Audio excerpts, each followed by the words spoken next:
Ujin and Nindawe Maganidug. My name is Sharon Day. Most people know me as that, but my Ojibwe name is Nagamo Maingan. And I've been walking the waters for some years now. And so what I want you to do is just to close your eyes and take a few breaths. Breathe in. Breathe out. One more time. Breathe in.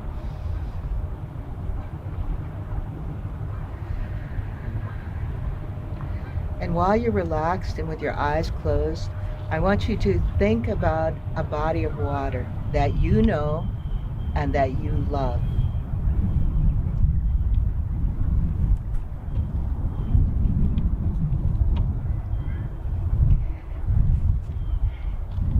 And now that you have that body of water in your mind's eye, in front of you are papers and watercolor pencils and watercolor markers.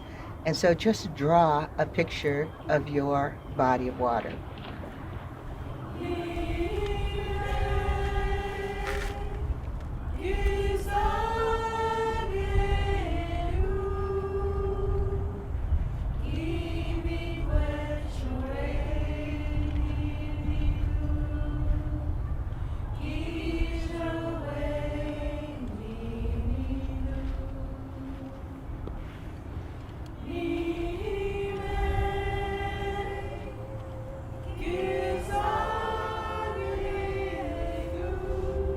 So this is not an art contest, it's simply you imagining your body of water.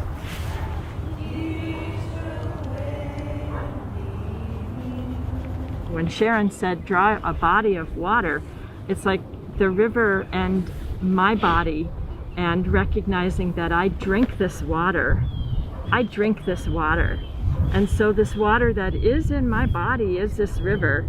And so I just, like, I first started just making that seamless, and then I started adding all the other beings, and just like, I don't know, this river has taught me so much. My hand just moved back and forth in that infinity symbol.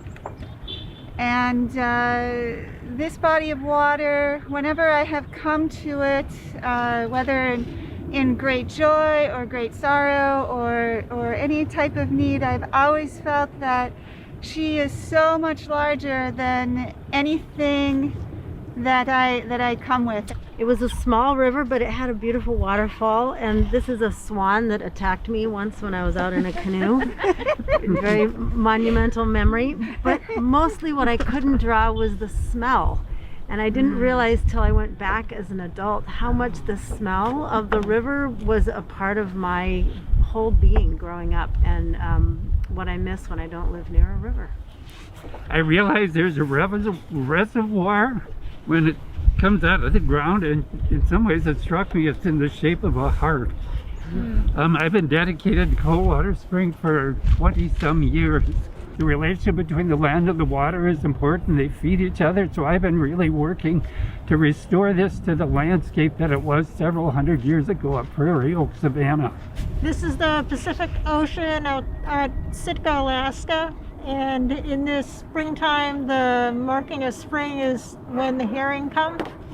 And so the traditional gathering of the herring eggs and the herring protection continues for the herring to be listed as endangered species. So the tides and the beauty of this place is what came today. I've lived in Powderhorn neighborhood since 1976. And so this lake has been a part of my life for longer than any other body of water. I have walked around this lake with children I helped raise, with my own child, with my grandchild. I have been in the Heart of the Beast Mask and Puppet Parade, May Day Parade and Festival in this park since it began. And so it represents so many things to me. But in addition to that, the joy of seeing the wildlife on the bird sanctuary, having hawk's nest and eagle's nest in the park in the middle of a metropolitan area. It's full of wonder. What is it that we protect? What do we protect? Do we protect the trash we see laying on the ground? Do we protect our homes? Do we protect our children? What is it that we protect? That's a question. So we protect that which we love.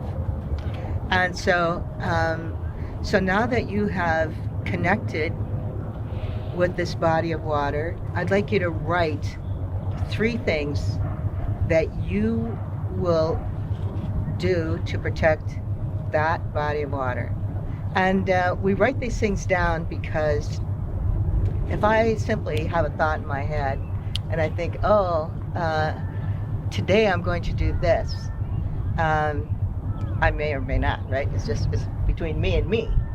But if I say that out loud, if I write it down and I share it with a room full of people, that I'm more likely to do that.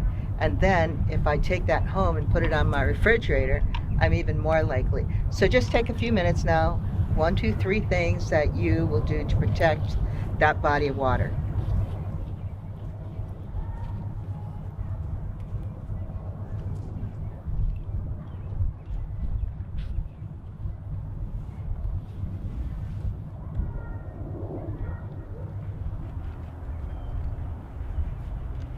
What I wrote down was sing, pray daily to remember the water, have it always in my consciousness.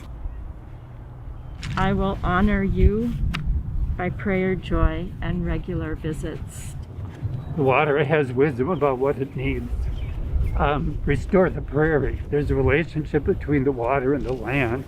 And the other is to free the water. Much of the water there is coming through pipes, and to figure out how to allow it to return to its natural flow. I've never really connected with the staff at the park building, and I can learn more about the source of the water in Powderhorn Lake and what the challenges are in keeping it clean. And then I can share that information with my neighbors so that we can think together about how we can care for that specific body of water. With where we came from, and knowing that, as a few of you said, we are the water, and without this water there can be no life. So I want you to take your those images that you created in your mind, and to hold on to those images in your mind's eye, and remember the things that you said you're going to do. And because, as I always tell people on the water walks, the walk is just the beginning, but what will you do tomorrow, and the day after tomorrow, and the day after that? Because all the water that we have now is all the water that we're ever going to have.